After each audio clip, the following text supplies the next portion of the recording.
Muito obrigado. Olá a todos, agora estou vendo todo mundo. Boa tarde a todos. Né? Boa tarde, Jorge. Hello, good afternoon. Que a gente já conhece há tantos anos, que tem um trabalho espetacular para a área de saúde pública do nosso país e da América Latina. Prazer estar aqui com você.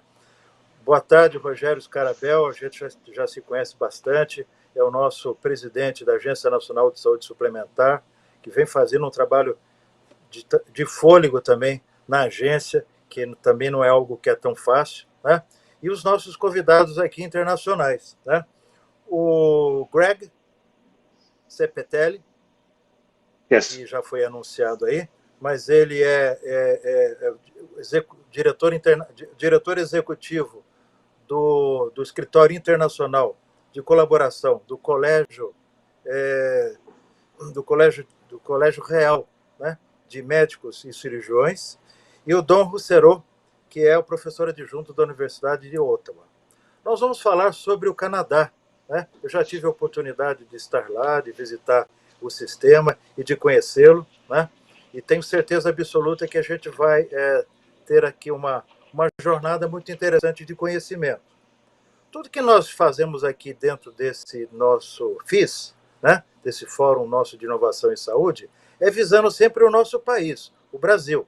Então, quando nós convidamos os colegas canadenses para que estejam aqui conosco e nos ilustrem, né, nos enriqueçam com o seu modelo, a gente também quer saber de que forma que a gente pode utilizar e aprender com você e possamos trazer essas experiências para o nosso país. É por isso que depois da apresentação de vocês, nós vamos ter tanto o Dr. Jorge quanto o Rogério, que vão estar fazendo alguns comentários e vão estar, de alguma forma, criando um paralelo e vendo naquilo que a gente pode trabalhar o seu modelo de regulação e acesso, que é algo com certeza nós precisamos evoluir e aprimorar no nosso país.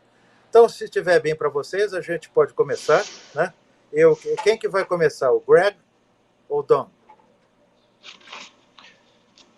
It's going to be myself, Francisco. So thank you very much for inviting Donald and myself here today. I had a little bit of technical challenges this morning with the link, but I'm using my phone. So I'm balancing the phone on one hand and giving the presentation with my left hand here. So hopefully it'll be okay and it won't be too shaky. I want to give an overview of Canada first, the healthcare system, the Royal College as an organization, and then I'll turn it over to Donald to give some more discussion points around innovation in healthcare in our country. I'm glad to hear, Francisco, that you've been to Canada. You would have enjoyed it this week. It's very warm, unseasonably warm here, and as we get into the winter months, that'll quickly change here. I'm the executive director for International, and I've had the pleasure of being in Brazil on several occasions. The Royal College is active in Brazil through associations with Unicamp and RMG in Minas Gerais and a few other well-known organizations. Most of our work is around improving medical education, the quality of the standards and examinations and assessments of specialists. And we hope to be back in Brazil in early to mid 2021 once the pandemic has hopefully subsided and it's safe to resume travel. In the interim, we maintain our contacts and communications with your peers across the country, as well as with your diplomatic team here in Ottawa. Your ambassador has been a great friend of the Royal College, and we thank him, Ambassador Borio, for all the work that he's done.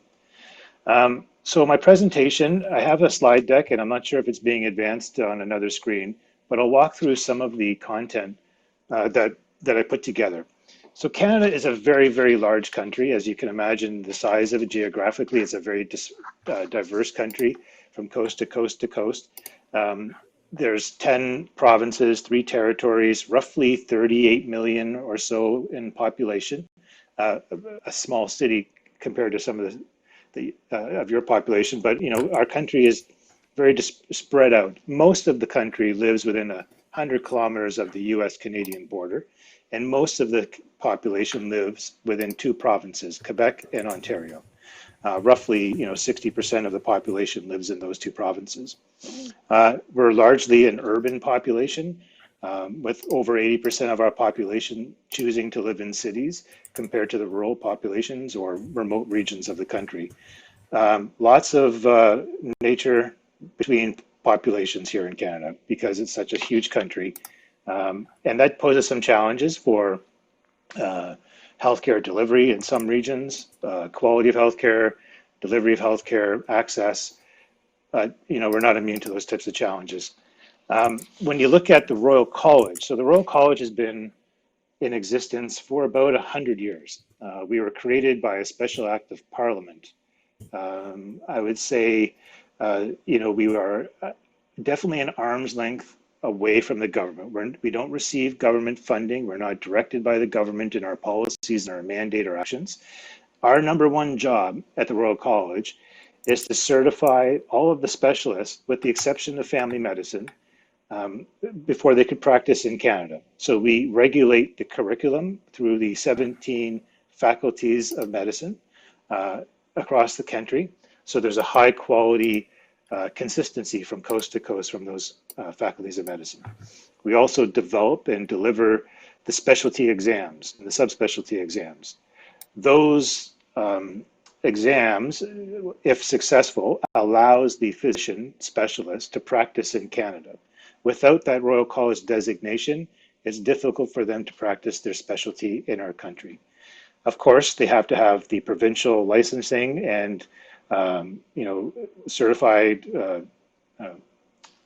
checks and balances from province to practice, but the Royal College designation is key to their ability to practice. We also do a lot of policy and advocacy work within the Royal College around Aboriginal issues, opioids, artificial intelligence, and other policy matters that impact the Canadian healthcare space. There's two colleges in Canada. There's the Royal College of Physicians and Surgeons of Canada that oversees all of the specialist training. And then there's the College of Family Physicians of Canada that oversees the family specialty. They have their separate college. Many, many years ago, about, I would say 40, 50 years ago, we were all underneath one umbrella, but we decided to part ways and have family medicine have its own separate college. I'm going to get into a little bit of the demographic makeup of the workforce in a subsequent slide.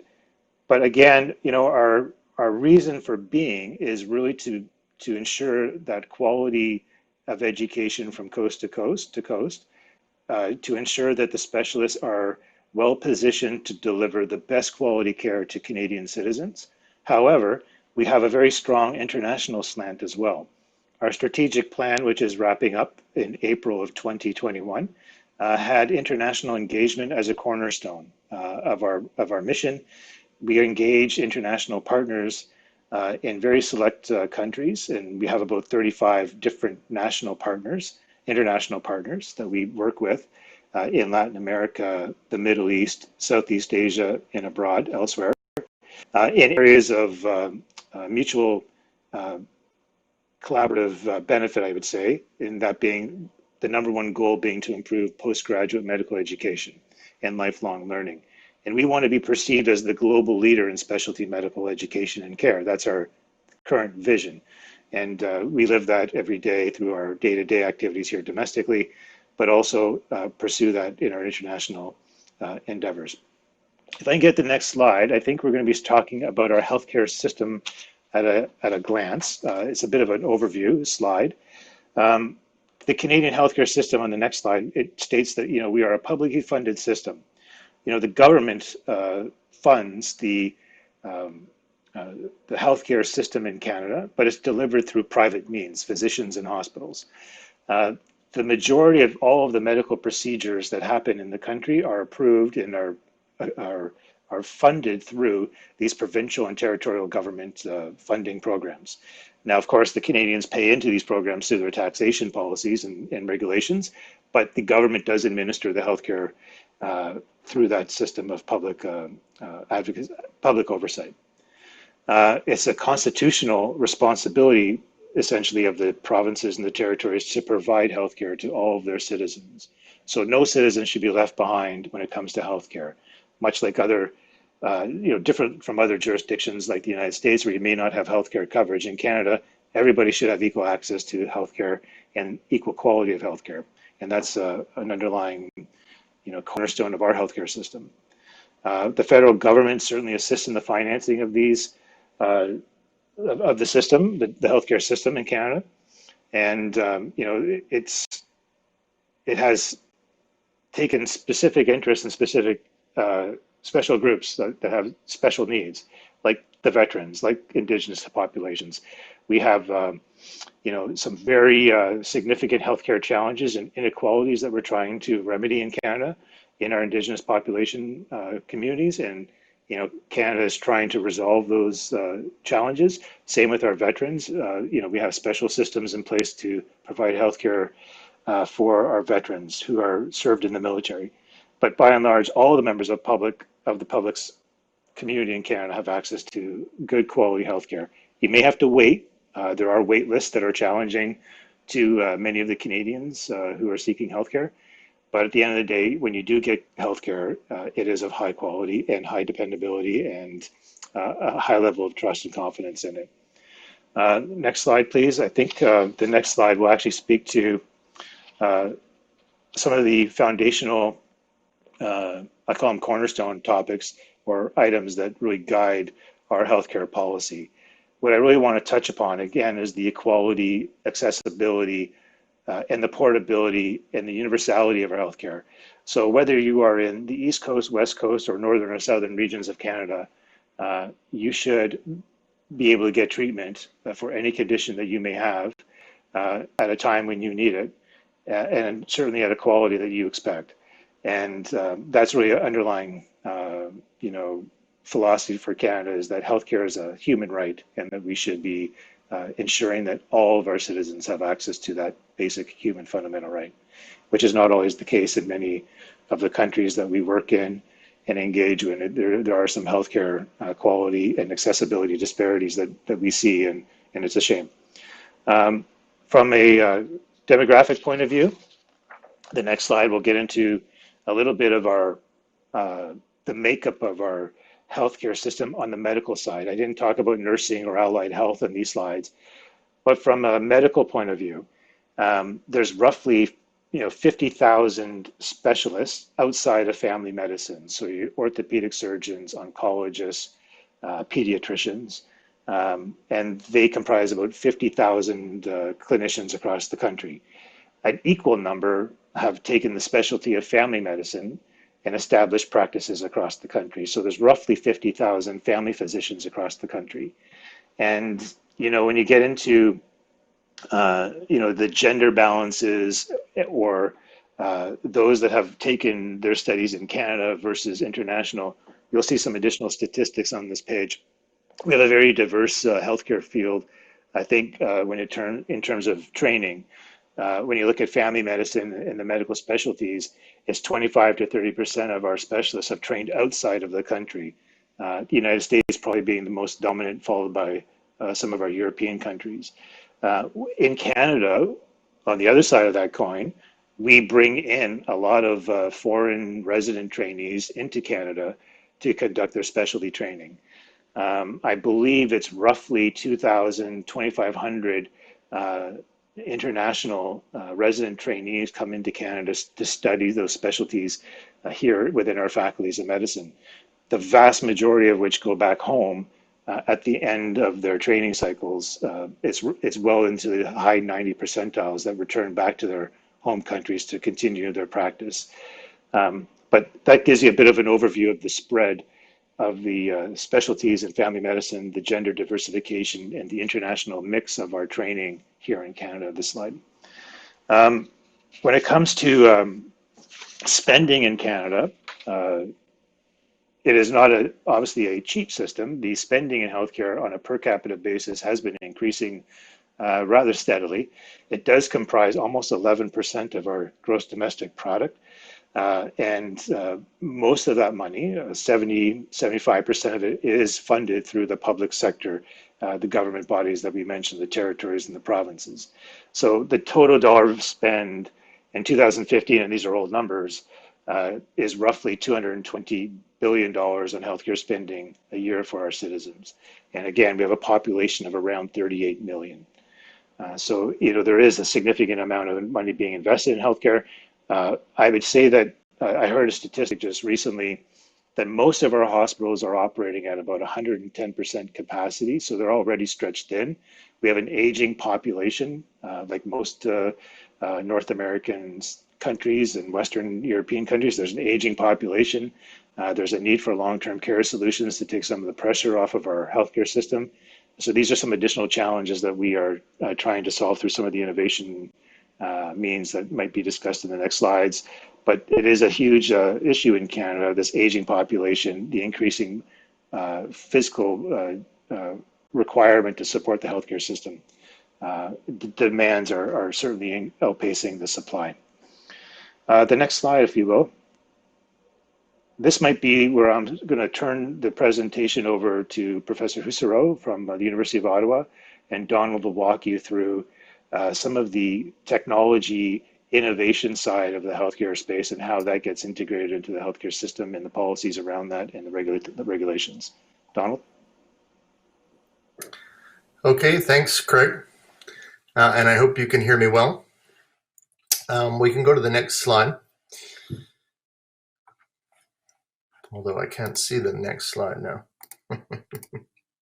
But I think it's introducing myself and what I hope to address here. So I was asked to speak specifically about technology.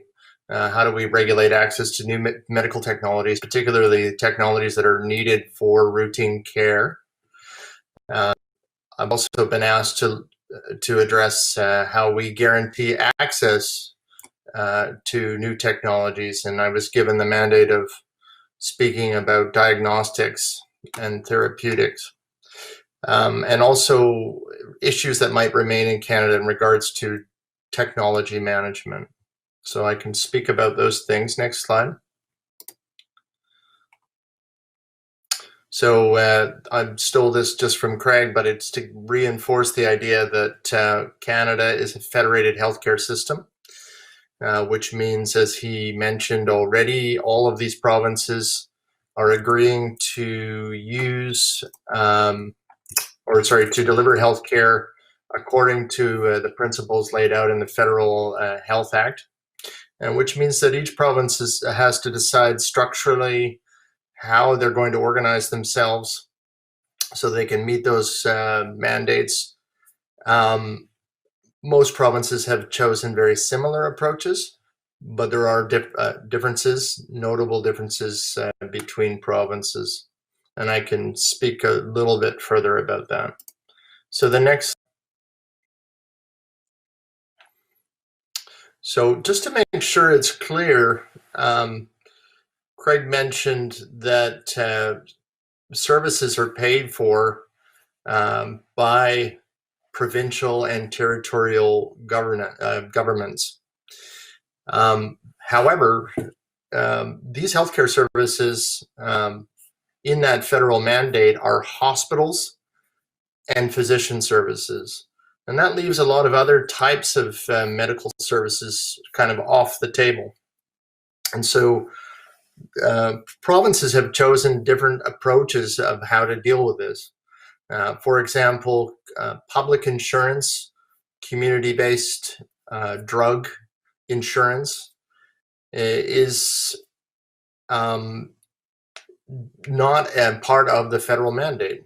So obviously, each province has had to decide whether they wanted to introduce universal pharmacare coverage or simply to introduce social public insurance programs that will address, for example, the very young or those without employment, etc. And each has taken their own approach. And there's similarly no public mandate for other technologies like vaccines.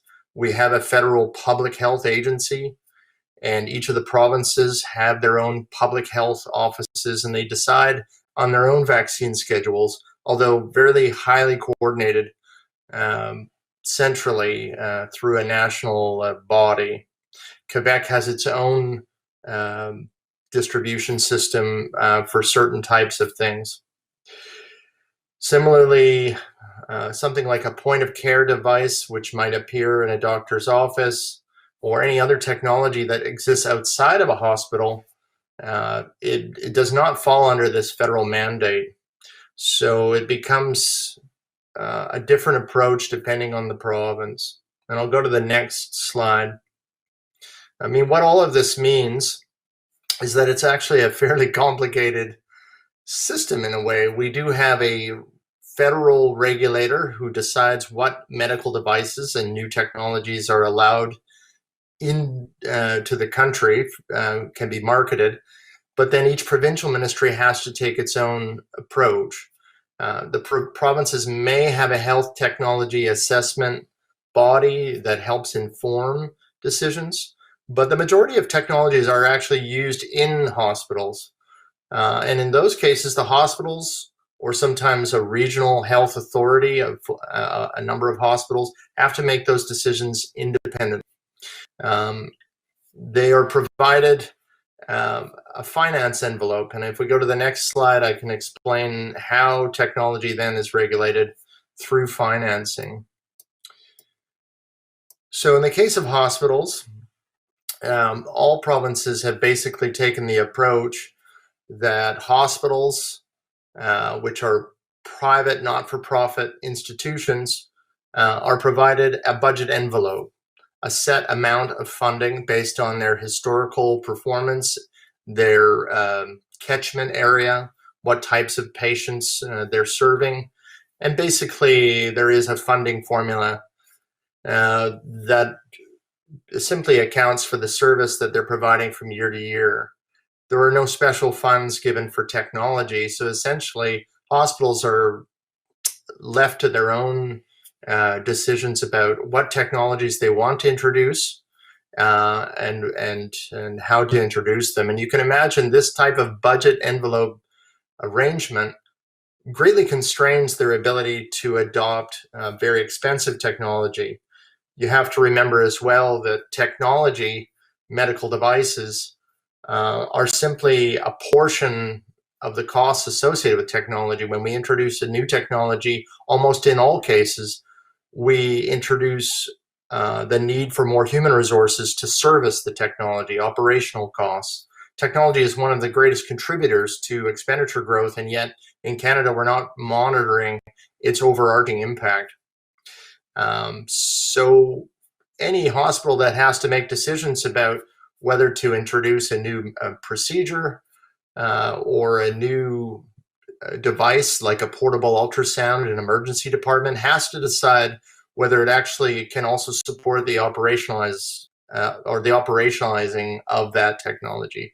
Can they support the nurses or the additional training or all the other things that are required to support the technology? Craig mentioned physicians are paid under the Canada Health Act.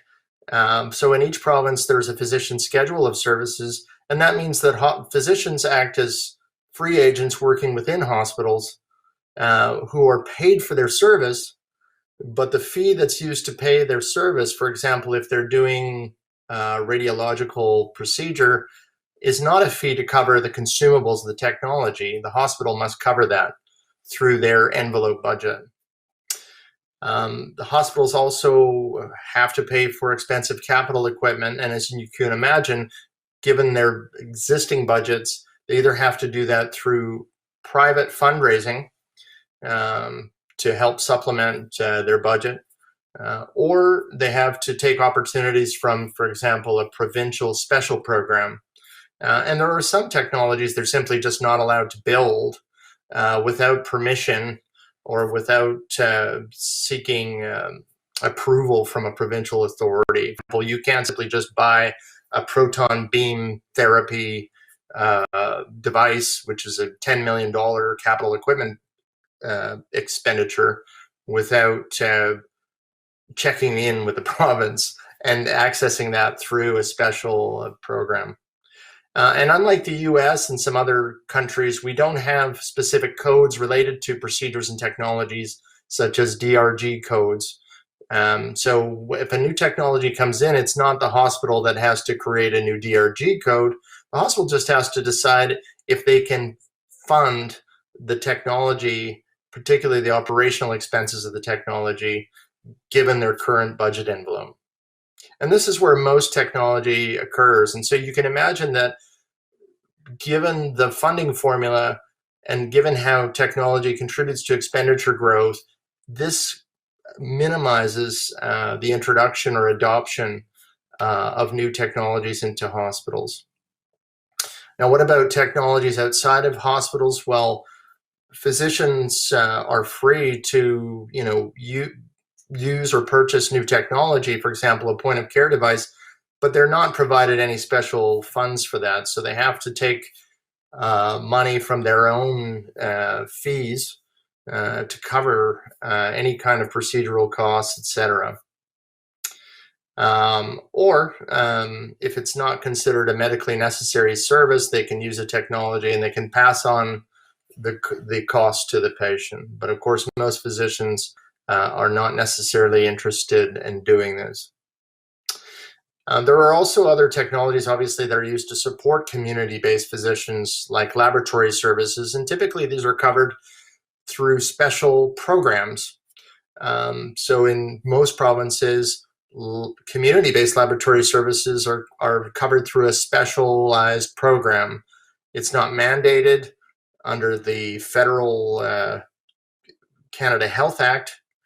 However, obviously, it's something that physicians need. And so provinces now have begun to organize themselves with schedules or formularies for laboratory testing, and they're becoming much more concerned about what new tests they adopt for these schedules.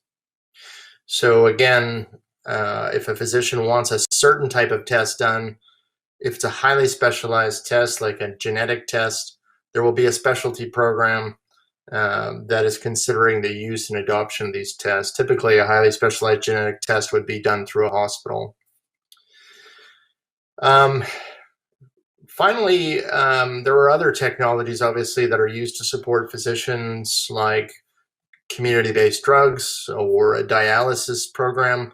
Again, these are usually specialized programs that the province sets up and manages, and so that the program-related technology costs are managed much the same way as a hospital, where the program is given a set budget and provided a small amount for expenditure growth.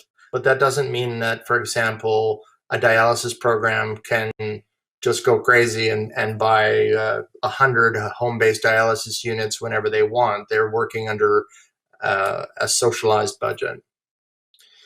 So that also means that new technology has to be considered on a one-by-one basis. Now, I did mention that some provinces have provincial-based HTA programs. It's typically the bigger provinces: Quebec, Ontario, British Columbia, and Alberta. In Quebec, in fact, they have a provincially led technology assessment program that also covers social services. And they have mandated in law that the academic centers or the tertiary care centers must also have health technology assessment programs. Ontario has a province-wide health technology assessment program. They also have some hospitals that have HTA programs, but it is not a provincial mandate.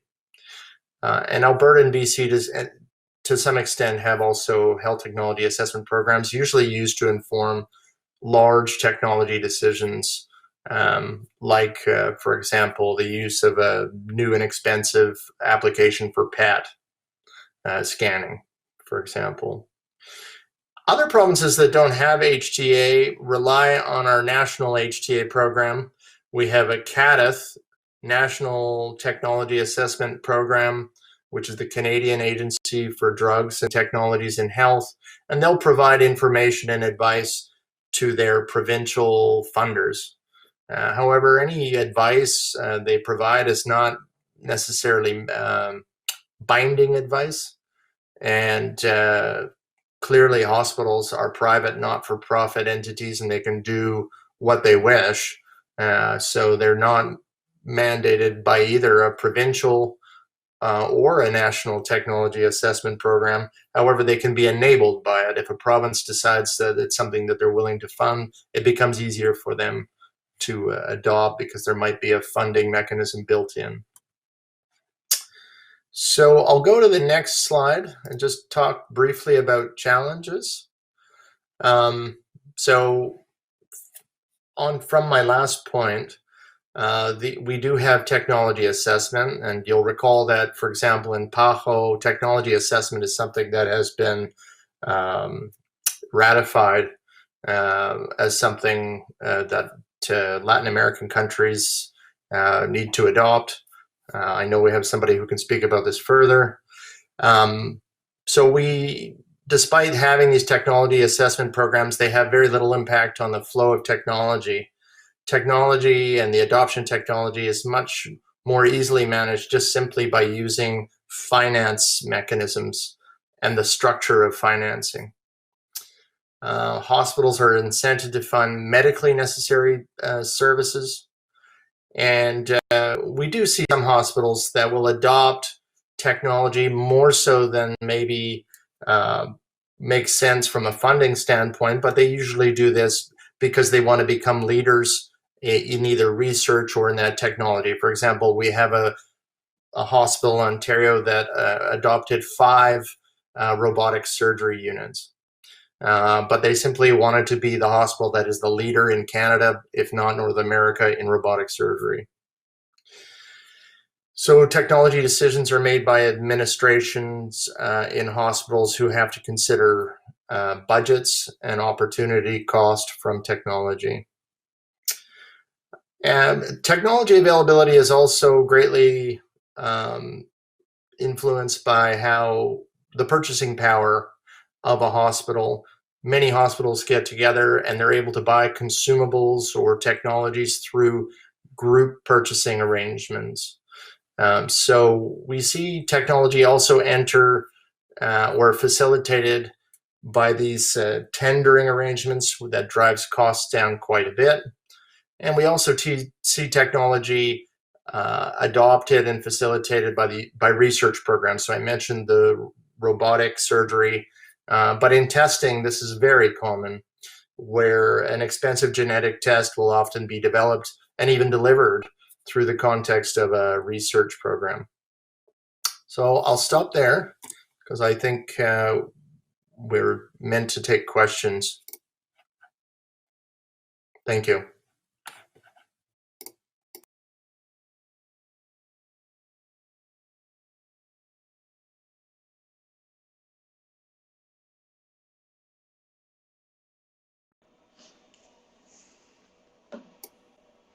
I'm hoping you can see me and hear me okay.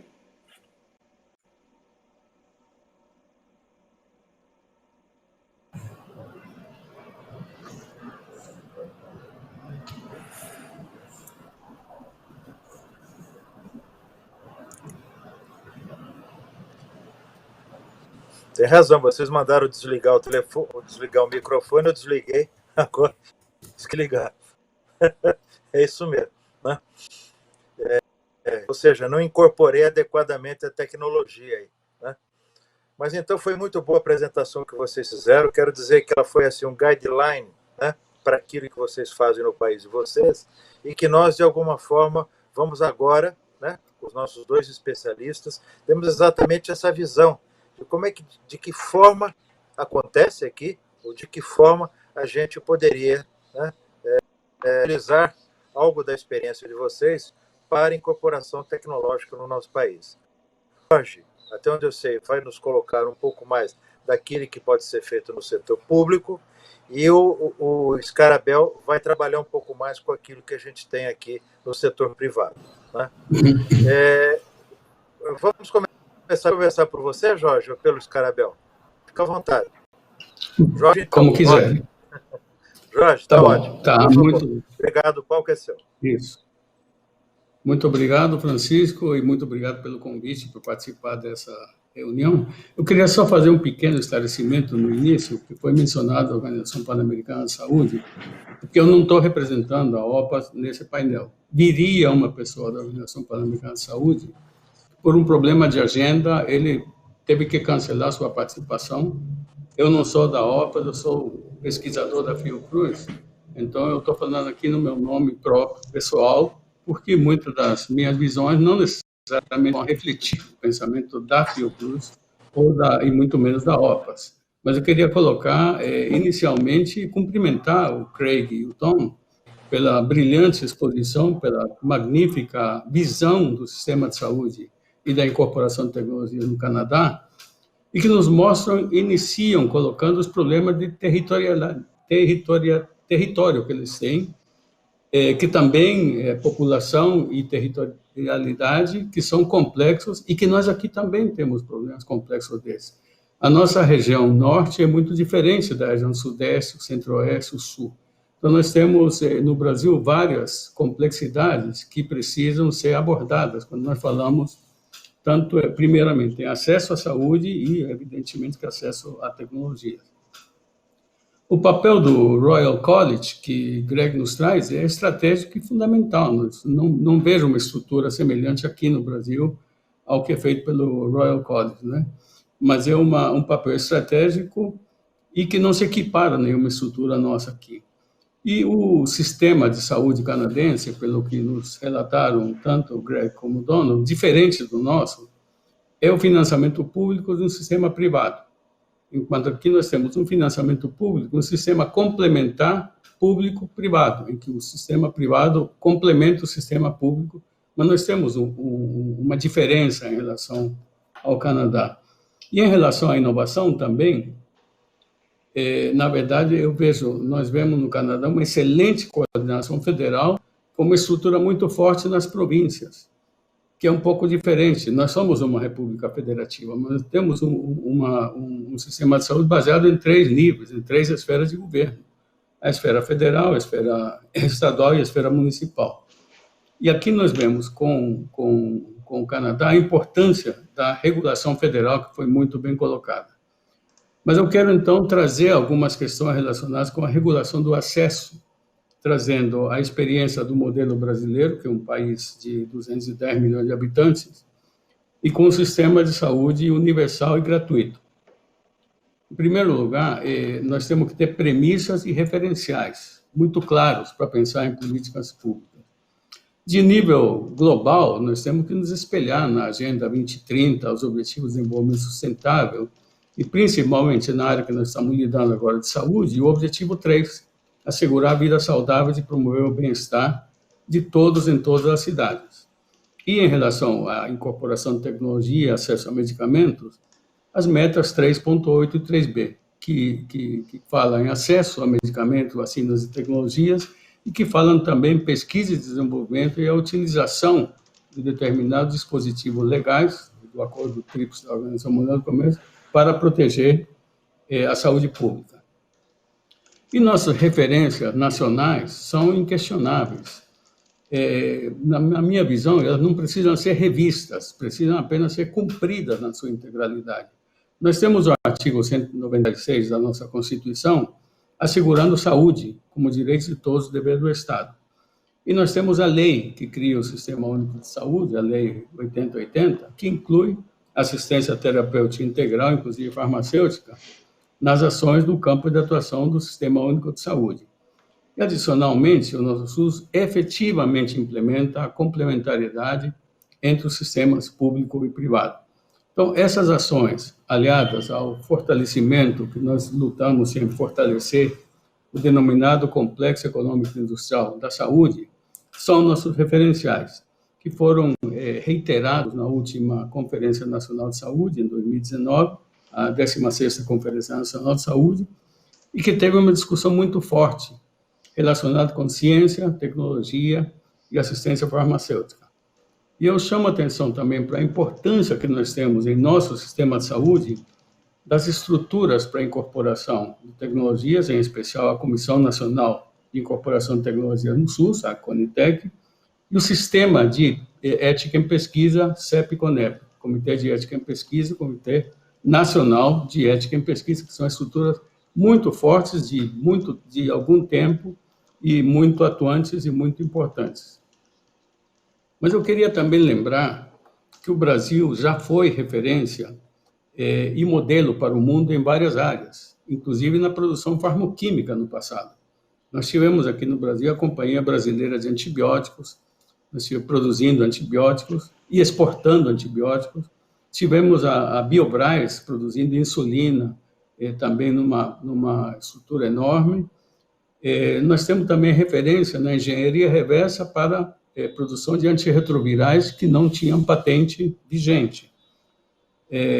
Temos também a produção local, que foi muito implementada aqui, e a importância dos laboratórios públicos e, mais recentemente, as parcerias de desenvolvimento produtivo, que são uma parceria de laboratórios privados com transferência de tecnologia para laboratórios públicos, mas trazendo a incorporação tecnológica para o Brasil, trazendo a estrutura, a tecnologia para a produção tanto das matérias-primas como para a formulação de medicamentos.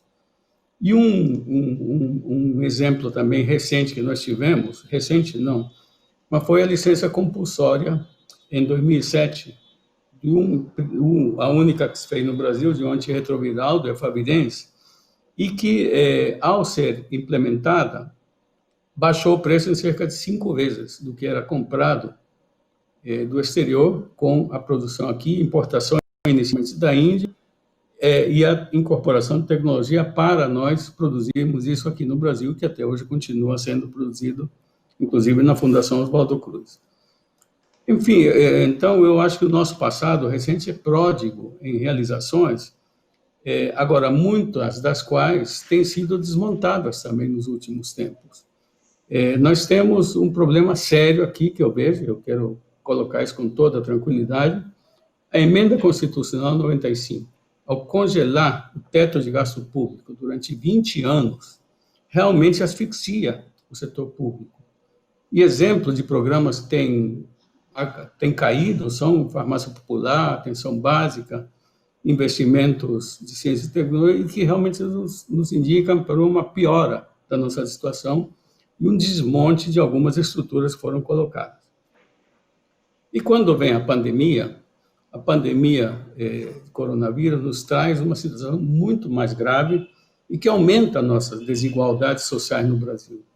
Porque, ao não haver tecnologias diretamente direcionadas a combater o coronavírus, foram adotadas no Brasil e no mundo inteiro uma série de medidas de prevenção, de proteção e recuperação da saúde, medidas não farmacológicas, incluindo quarentena, distanciamento social, uso de máscara, equipamentos de proteção individual, e uma série de medidas que, sem dúvida nenhuma, alteram e afetam o convívio social e as atividades comerciais no mundo inteiro.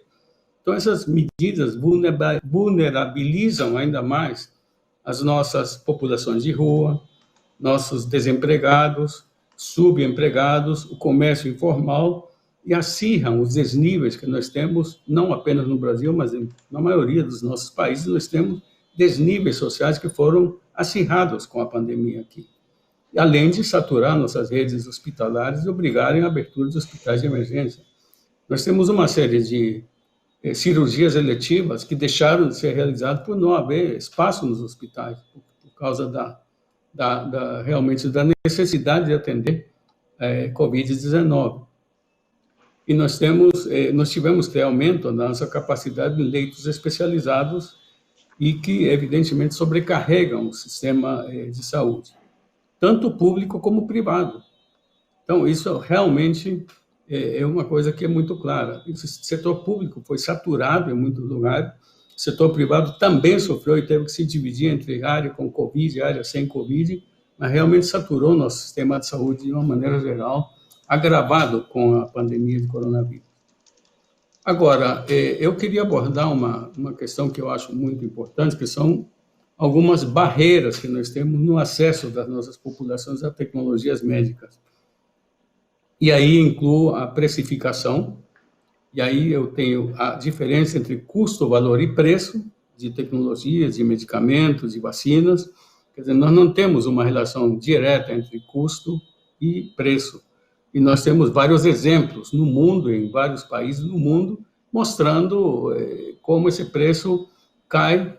E nós temos que a produção genérica dos antirretrovirais no passado, na hora que baixou o preço, aumentou o número de pessoas que podiam ter acesso a esses produtos.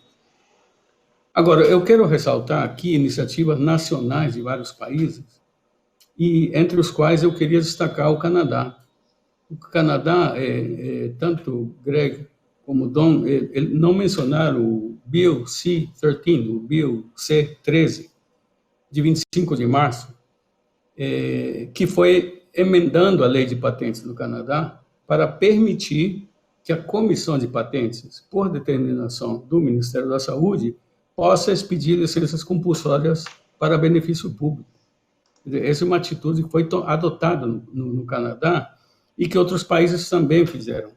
Alemanha, e não são países da nossa região apenas, Alemanha, Chile, Equador, entre outros, também flexibilizaram os arcabouços nacionais para eliminar a barreira patentária do acesso a tecnologias na vigência da pandemia.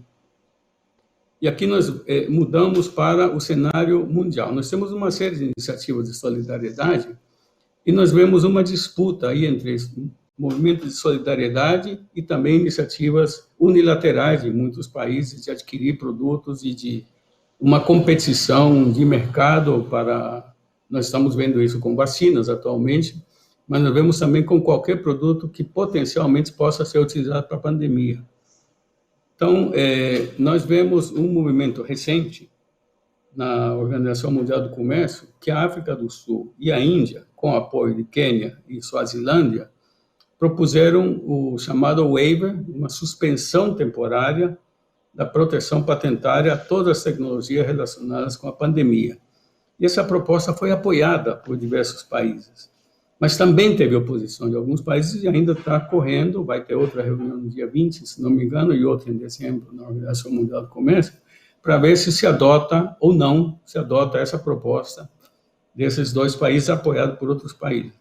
Mas o que chama a atenção é que diversos países, como os Estados Unidos da América, a União Europeia, o Reino Unido, a Suíça, se opuseram a essa medida, e o Brasil também se opôs a essa medida, de maneira contraditória com o passado de defesa de direitos humanos que o Brasil tem tido no passado bem recente.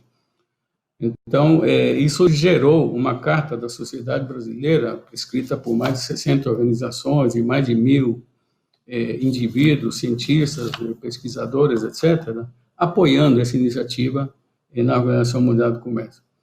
E nessa mesma vertente, eu queria já encerrar minhas considerações, um grupo de 11 deputados aqui no Brasil, um grupo bem amplo, de diversos partidos políticos, de situação e de oposição, inicialmente submeteram, no dia 2 de abril, um projeto de lei, 1462, que é semelhante ao que a Canadá faz, é semelhante ao waiver que a Organização Mundial do Comércio está discutindo, para conceder, assim, de ofício, dispensa, nos casos de emergência nacional, licença compulsória para exploração de patentes ou de pedidos de patentes enquanto durar, de produtos relacionados com a pandemia e enquanto durar o estado de emergência nacional, que foi decretado aqui, e o estado de emergência internacional, que a Organização Mundial da Saúde nos trouxe.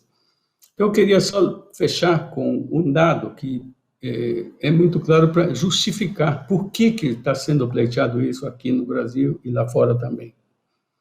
Um levantamento foi feito em maio aqui, no Brasil, de pedidos de patentes pelo Grupo de Trabalho em Propriedade Intelectual da Associação Brasileira Interdisciplinar de AIDS, a BIA, GTPI, verificou que nós temos no INPI pendentes hoje 11 pedidos de patente para vacinas, 72 pedidos de patentes para medicamentos e 141 pedidos de patentes para métodos diagnósticos, tudo isso relacionado com coronavírus, com Covid. Então, são tecnologias que poderiam vir ajudar e que, se tiverem patente, poderão também, ao sofrer monopólio, ter preços altos, elevados, e não permitir o acesso de todo mundo. Porque nós sabemos que a não proteção patentária permite competição, permite produção genérica e permite um maior quantitativo e, evidentemente, também um maior acesso. E, por outro lado, um dado que realmente nos causou surpresa é que, consultando a base de dados do Medicines Patent Pool, que é um pool de patentes de medicamentos que foi situado na Suíça, mas que trabalha com a Organização Mundial de Propriedade Intelectual, com a Organização Mundial de Comércio, com a Organização Mundial de Saúde, verificou que hoje nós temos no mundo circulando mais de 2.000 solicitações de patentes relacionadas com medicamentos para potencial uso na Covid. Então, na verdade, é um mercado que está sendo disputado muito arduamente. A indústria está querendo realmente colocar seus produtos. Agora, colocar seus produtos com proteção para não haver competição e não haver concorrência dentro desses mercados. Então, aqui eu encerro com o que nós esperamos das tecnologias relacionadas com o enfrentamento da pandemia nesse momento, não apenas no Brasil, mas no mundo inteiro. Que elas sejam bens públicos globais ou que sejam disputa de mercado. Porque é nesse sentido que está sendo colocado, desde que na Assembleia Mundial da Saúde, o presidente da China disse as minhas vacinas produzidas na China vão ser bens públicos globais. Começou todo um movimento de transformar as tecnologias para a pandemia como bens públicos globais. Mas o que nós vemos na realidade é uma disputa de mercado, muitas vezes até predatória. Então, eu queria encerrar, como nós temos discutido muito na Fundação Oswaldo Cruz, que é uma instituição estratégica de Estado vinculada ao Ministério da Saúde, que nós temos que ter, acima de qualquer coisa, a transparência, o compromisso social, informação adequada, e que isso deve nortear nossas ações e nossas narrativas, ainda mais em tempo de pandemia. Porque em tempo de pandemia nós temos que lembrar que situações de emergência requerem também soluções de emergência. Nós não podemos tratar tecnologia relacionada com a pandemia como nós tratamos normalmente o mercado farmacêutico, digamos assim. Nós temos que ter um comportamento estratégico emergencial para enfrentar uma emergência. Então, encerro aqui e agradeço a atenção e estou à disposição para continuar esse debate depois.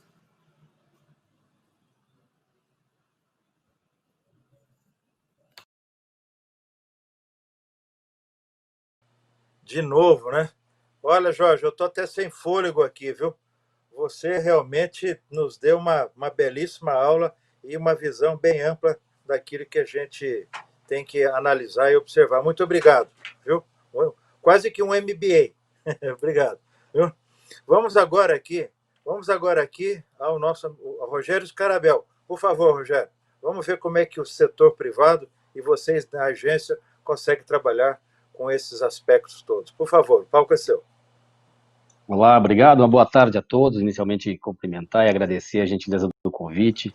O Josier, Balestrin, muito obrigado também pelo convite. Cumprimentar e saudar aqui o Dom, o Greg e também o Jorge. Mandar também as nossas saudações aos diretores da agência, a todos os servidores da ANS que estão acompanhando aqui, todos que nos assistem. Eu não vou, como o Balestrin bem falou, né, o Jorge já mostrou o paralelo, né, da saúde brasileira com a canadense, e até por adiantado da hora, eu vou então falar um pouco sobre a agência e como é que nós fazemos a nossa incorporação de tecnologia na agência. A agência tem, por uma finalidade institucional, a defesa do interesse público, né, na assistência de saúde suplementar, e ela regula as operadoras setoriais, inclusive as relações com os prestadores e os consumidores, e contribuindo para o desenvolvimento das ações de saúde no país. Então, basicamente, o que a agência faz é nós normatizamos, nós fiscalizamos, nós controlamos e fazemos a regulação entre a operadora e os consumidores e, em alguma medida, também em relação aos prestadores.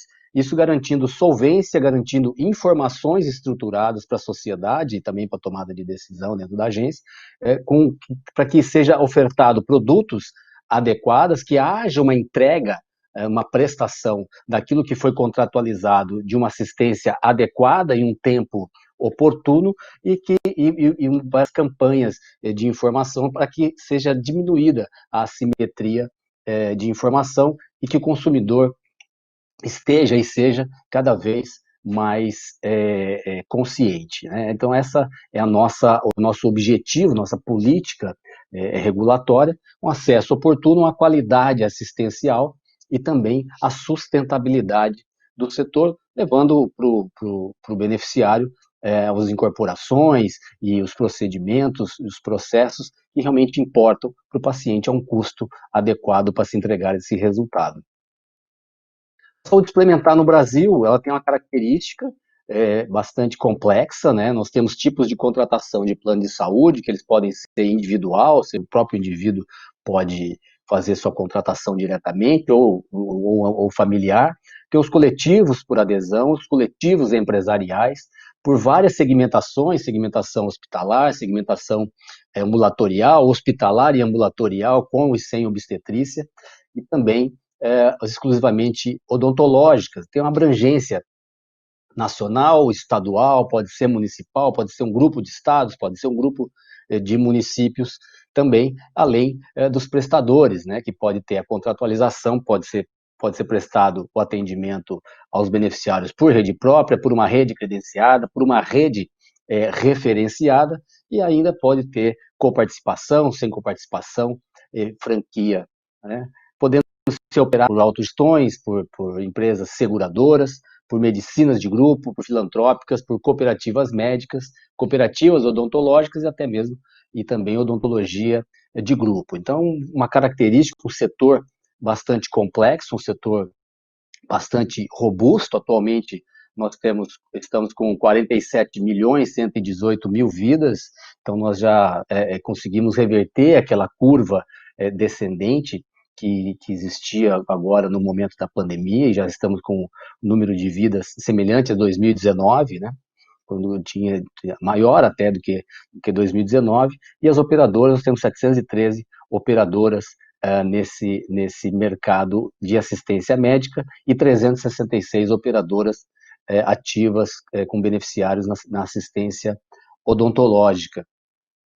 Um volume de receita de cerca de 207 bilhões do ano de 2019 e que realizou 1 bilhão e 600 milhões de procedimentos, né? Teve um acréscimo, um aumento de 6,4% da utilização de 2018 para 2019. E também um setor que também tem uma alta empregabilidade, né, muito importante para a geração de emprego no país, né, que são 3.300.000 empregos na área privada e, salvo engano, 1.100.000 na área pública. Então, são mais de 4.300.000 empregos gerados pela área da saúde no país. Um pouquinho sobre a incorporação, então, já diretamente na tecnologia, a agência, ela faz a incorporação para o setor privado por uma determinação legal, né? Nós temos lá o nosso marco legal, que é a Lei 9656, que é a Lei dos Planos de Saúde, de 1998, e 2 anos após foi criada a Lei 9961, que é a criação da agência, e lá no seu artigo 4º ele diz que a competência da ANS, da Agência Nacional de Saúde, elaborar o rol de procedimentos e eventos em saúde. O rol de procedimentos e eventos de saúde é aquilo que é cobertura mínima obrigatória, ou seja, todo plano que for vendido no país, ele tem que ter essa cobertura mínima obrigatória, que é revisada pela agência. Atualmente, no nosso rol, nós temos 125 diretrizes de utilização, 3.329 procedimentos e 43 medicamentos antineoplásicos, né? Além, é claro, de as consultas médicas, que são ilimitadas, os exames diagnósticos para detecção de males, tratamento cirúrgico, quimioterapia, radioterapia e todo o tratamento antineoplásico de uso oral, além de todos os antineoplásicos, todos os medicamentos para os efeitos adversos e adjuvantes relacionados aos tratamentos antineoplásicos. Tudo isso tem cobertura pelo rol da agência. E o marco legal da agência, ele trouxe algumas premissas para a incorporação tecnológica. A primeira é o alinhamento com as políticas nacionais de saúde.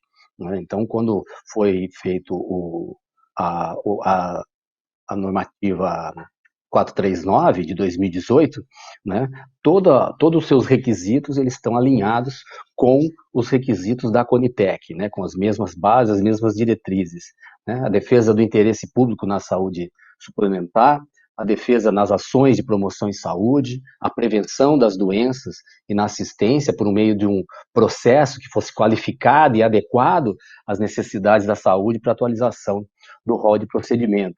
Toda a utilização dos princípios da avaliação de tecnologia em saúde, a ATS, né?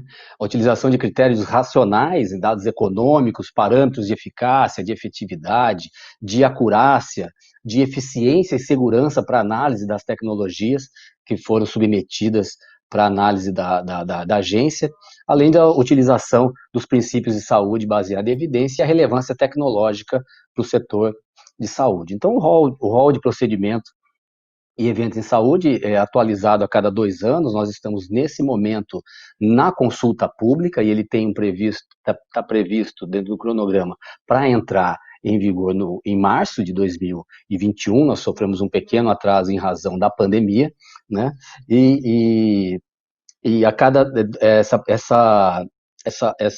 esse período de 2 anos ela tem a finalidade de garantir a transparência, garantir previsibilidade e a segurança jurídica de todos os atores, né, do mercado e da sociedade civil. Então, a análise das propostas de incorporação ou de criação, de alteração, de diretriz de utilização, ela é empregada a ATS, como eu já falei, né, e são analisadas, além das questões de identificação, de comparação, todas as informações sobre as evidências científicas relativas à eficácia, à efetividade, bem como a aprovação pelos conselhos profissionais quanto ao uso da tecnologia, ou seja, uma maneira robusta, imparcial, transparente, sistemática, de forma a permitir que toda tomada de decisão de incorporação ou não da tecnologia entre no rol. Ok, eu estou acabando já.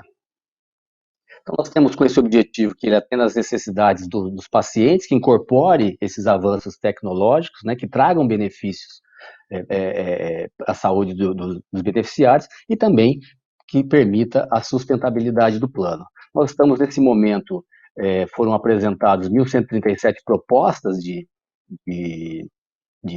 incorporação de tecnologia, das quais 215 foram elegíveis, e nós estamos encaminhando agora, está na consulta pública, que começou em 8 de outubro e vai até dia 21 de novembro, 185 demandas com a análise preliminar de incorporação. Então, lá tem toda a proposta, o contexto, a tecnologia em saúde, né, a síntese das evidências científicas, a síntese das informações econômicas, a capacidade, a análise técnica, tudo aquilo que ocorreu nas reuniões técnicas. Fizemos 27 reuniões técnicas, tudo transmitido ao vivo, e tudo está disponível no canal do YouTube, na página da agência. Então, fica aqui meu convite para que todos participem da consulta pública e apresente o seu parecer, a sua opinião. Lembrando, por final, que na pandemia foram feitas 3 incorporações extraordinárias, né, tanto a pesquisa RT-PCR para o COVID, como procalcitonina, PCR em tempo real para influenza A e B, e também, por final, a pesquisa de anticorpos IgG e anticorpos totais, o sorológico. Então, fico por aqui e coloco à disposição. Muitíssimo obrigado. Espero ter atendido aí o tempo que me foi dado. Não foi? Muito bem, foi ótimo, Rogério. Eu gosto muito quando você expõe, que você faz de uma forma assim, bem didática, e é muito interessante, e qualquer um entende exatamente como é que você está, como é que a agência trabalha, como é que ela faz, como é que ela se posiciona. É claro que vocês já viram aí que nós já estouramos o nosso tempo pelos mais variados motivos, né? E logo depois a gente vai ter uma outra apresentação e logo depois o encerramento. Então a gente vai quase que se despedir, porque eu não vou deixar o nosso amigo do Canadá, né, vir até aqui no Brasil e a gente não fazer pelo menos uma pergunta para ele, mas eu espero que ele responda isso em 1 minuto, tá? O Greg, Dom, é o seguinte, O filme que foi muito popular aqui no Brasil, há muitos anos atrás, foi um filme que se chama Invasões Bárbaras. Claro, né? Que ele falava exatamente a respeito de toda o caminho que um paciente, exatamente para usar tecnologia no Canadá e para ter acesso, parecia um verdadeiro martírio, né? Eu queria saber, depois de tudo aquilo que você nos deu, se ainda é assim ou se isso foi aliviado.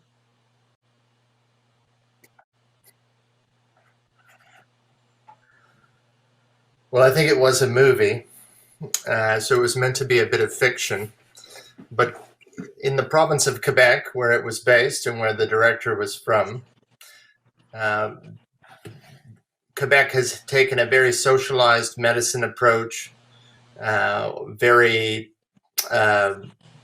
top-down approach to managing care. So at times, they have had struggles with social medicine, that kind of thing. But I don't think it's that bad. And we have to bear in mind as well, there was a lot of information and disinformation about the Canadian healthcare system, aided in part by admitted efforts to discredit public healthcare by U.S. private insurance-based organizations. So there are a lot of people that think that we wait too much, we're dying in line, but in fact we have very good care.